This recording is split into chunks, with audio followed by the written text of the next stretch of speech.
வணக்கம், welcome to kitchen corner. இன்றைக்கி நம்ம பார்க்கக்கூடிய ரெசிபிஸ் என்னென்னா, உடலுக்கு ஆரோக்கியமான கருப்பு கவுனி அரிசி பாயாசம். வாங்க எப்படி செய்கிறதுன்னு பார்க்கலாம்.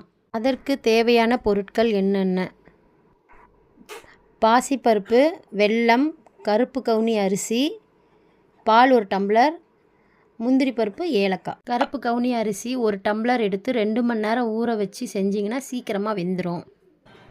ஃபஸ்ட்டு வந்துட்டு ஒரு பாத்திரத்தில் 1.5 ஸ்பூன் நெய் போடணும். நெய் போட்டு பருப்பு வந்துட்டு கழுவி வச்சுருந்த பருப்பு போட்டு நல்லா வந்துட்டு வறுக்கணும். நெய்யோடு சேர்த்து நம்ம இஷ்டம் வறுத்தும் போடலாம், அப்படி இல்லைன்னா அரிசியோடு வந்துட்டு ஊற வச்சு அப்படியே கூட நம்ம வந்துட்டு விசில் விடலாம்.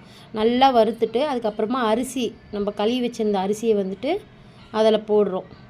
அரிசியை போட்டுட்டு அரிசியும் பருப்பும் நல்லா மிக்ஸ் ஆகிற மாதிரி ஒரு கிளறி விடுறோம். கிளறி விட்டுட்டு ஊற வச்ச தண்ணி 1 டம்ளர் ஊற்றிட்டு, அப்புறம் மிச்சம் வந்துட்டு 1 டம்ளர் அரிசிக்கு 3 டம்ளர் தண்ணின்ட்டு 3 டம்ளர் தண்ணி ஊற்றிடுறோம். அரிசியும் பருப்பையும் நல்லா கிளறி விட்டுட்டு குக்கர் விசில் போடுறோம். ஒரு 5லேருந்து 6 விசில் விட்டால் போதும். குக்கர் விசில் வச்சிடுறோம். 5-6 விசில் வச்சுட்டு முந்திரி பருப்பை வந்துட்டு 2-3 உடச்சி வச்சுருவோம். உங்களுக்கு எப்படி சௌரியமோ அப்படி உடச்சி வச்சுக்கோங்க. எனக்கு வந்துட்டு 2-3 நான் உடச்சி வச்சுட்டு மிக்ஸி ஜாரில் 3 ஏலக்காய், 1 ஸ்பூன் சர்க்கரை போட்டு அரைக்கிறோம். குக்கரை க்ளோஸ் பண்ணிவிட்டு 5லேருந்து 6 விசில் வைக்கிறோம். 1/4 டம்ளர் சுடு தண்ணியில் நுணுக்கி வச்ச வெல்லத்தை வந்துட்டு போட்டு சும்மா கரைஞ்சதுக்கப்புறம் நம்ம வந்துட்டு பாயாசத்தில் ஊற்றணுன்னா சீக்கிரமாக அரைச்சி விட்டு ஊற்றணுன்னா சீக்கிரமாக வந்துட்டு செட் ஆகிடும். இப்போ பாயாசமும் அரிசியும் சேர்ந்து, அதனால் நம்ம கரைச்சி விட்டு அதில் வந்துட்டு ஊற்றி நல்லா வந்துட்டு கலர்றோம். நல்லா கலர்ந்துன்னா பாயாசம், அரிசி, பருப்பு எல்லாமே வந்துட்டு அப்படியே செட் ஆகி நமக்கு திக்காக கிடைக்கும். நல்லா கிளறி விட்டுட்டே இருந்தோன்னா அந்த ஃப்ளேவர் வந்துட்டு நமக்கு நல்லா ஸ்மெல்லாக இருக்கும். நெக்ஸ்ட்டு பால் 1 டம்ளர் ஊற்றிடணும். அப்புறம் ஏலக்காவும் சர்க்கரையும் நுணுக்கி வச்சுருக்குறோம்ல, அதையும் போட்டுடணும். அதில் போட்டு நல்லா கிண்டிக்கிட்டே இருக்கணும்.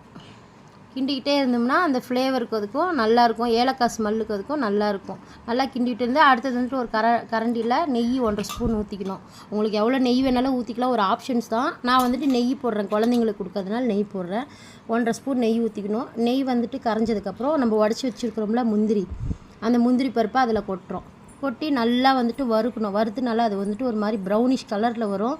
அது வரைக்கும் நல்லா வறுத்து, இந்த முந்திரி பருப்பை நல்லா வறுத்து அது வந்துட்டு நல்லா ஒரு ப்ரௌனிஷ் கலரில் ஆகிற வரைக்கும் நல்லா வறுத்துட்டே இருக்கணும். முந்திரி பருப்பு நெய்யும் கூட உங்களுக்கு ஒரு ஆப்ஷன்லாம். நான் வந்துட்டு எங்கள் குழந்தைங்களுக்கு கொடுக்குறதுனால முந்திரி பருப்பு நெய்யும் வந்துட்டு போடுறேன். அதை வந்துட்டு நல்லா ப்ரௌனிஷ் கலரில் வந்தோடனே பாயாசத்தில் அதை கொட்டி நல்லா கிளறி விட்டுட்டே இருக்கணும். கிளறி விட்டுட்டே இருந்தால் அதோடைய பச்சை ஸ்மெல் எல்லாம் போயிடும். தேங்காய் திருவி ரெடியாக வச்சுருக்கணும், அதையும் போட்டு இறக்கிட வேண்டியது தான். அவ்வளோதான், பாயாசம் ரெடி. ஹெல்தியான கருப்பு கவுனி பாயாசம் ரெடி. வாங்க சாப்பிடலாம்.